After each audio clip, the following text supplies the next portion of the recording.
Assalamualaikum warahmatullahi wabarakatuh. Saya Deka Syahbari, CGP Angkatan 9, Jakarta, mengajar di Sekolah Dasar Negeri Kamal 02 Pagi, Jakarta. Kali ini saya akan memaparkan tentang 1.1 A.8 koneksi antar materi, kesimpulan dan refleksi modul 1.1. Pada kesempatan ini, saya akan merefleksikan keseluruhan materi dari pembelajaran 1 hingga pembelajaran 6 dan membuat sebuah koneksi antar materi yang sudah saya pelajari. Selanjutnya, saya akan merefleksikan diri saya melalui 3 pertanyaan di bawah ini. 1. Apa yang Anda percaya tentang murid dan pembelajaran di kelas sebelum Anda mempelajari modul 1.1? 2. Apa yang berubah dari pemikiran atau perilaku Anda setelah mempelajari modul ini? 3. Apa yang dapat segera Anda terapkan lebih baik agar kelas Anda mencerminkan pemikiran Ki Hajar Dewantara? Sebelum mempelajari modul 1.1, saya hanya transfer materi pelajaran. Ketuntasan dalam penyampaian materi lebih penting daripada memahami karakteristik murid. Hanya melihat nilai dari aspek kognitif saja. Setelah mempelajari modul 1.1, banyak beranggapan bahwa pemikiran saya yang berubah tentang murid adalah seseorang yang dapat mengikuti apa yang diperintahkan oleh murid dan pembelajaran di kelas. Saya guru menyadari kekeliruan saya tentang semua murid dapat mengikuti cara belajar yang dilakukan oleh guru, asal ia murid memperhatikan penjelasan guru dan rajin berlatih. Setiap anak memiliki kodrat alam. Pembelajaran berpusat pada guru, sehingga setiap anak itu unik dan sebagai sumber ilmu memiliki karakteristik yang berbeda.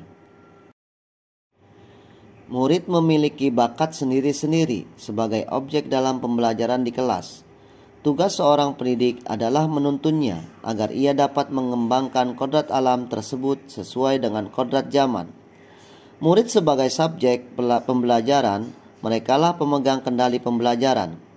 Pendidik harus memfasilitasi belajar peserta didik agar mereka dapat menjadi manusia yang seutuhnya.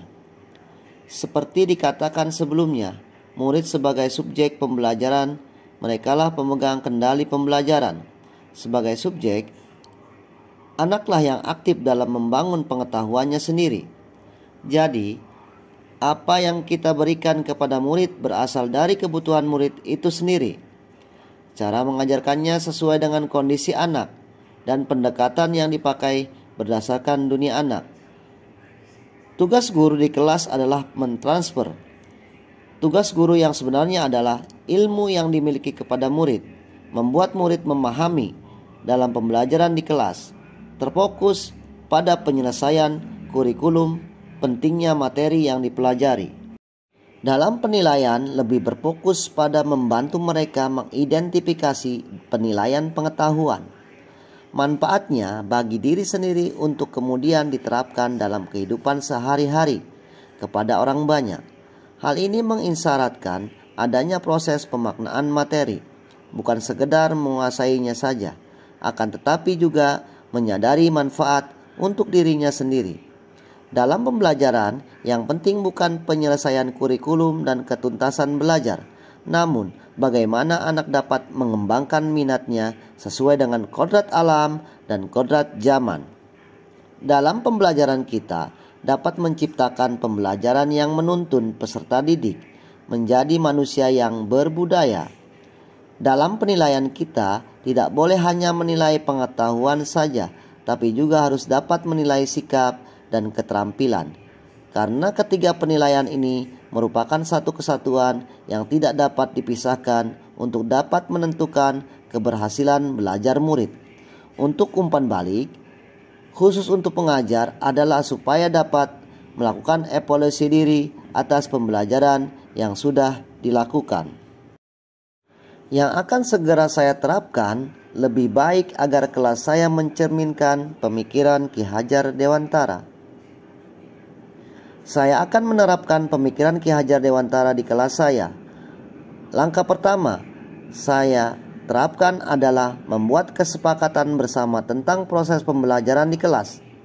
Saya akan menampung masukan dan membuat kesepakatan bersama mereka. Saya menjadikan mereka subjek pembelajaran yang bisa mengeksplor apa yang mereka mau tentang ilmu yang akan dipelajari tanpa paksaan dan selalu membimbing sesuai dengan jalur yang seharusnya. Saya akan menuntun dan mengarahkan mereka untuk menemukan dan mengembangkan potensi yang ada pada diri mereka. Saya akan lebih banyak memberikan kesempatan kepada murid saya untuk melakukan aktivitas pembelajaran, sehingga mereka bisa menemukan sendiri konsep dan keterampilan yang mereka butuhkan dan inginkan. Saya akan merancang pembelajaran yang interaktif dan menyenangkan, menerapkan merdeka belajar dan mengaitkan dengan pencapaian profil pelajar Pancasila, dan yang paling penting, tidak lagi menuntun anak, akan tetapi harus menuntun anak.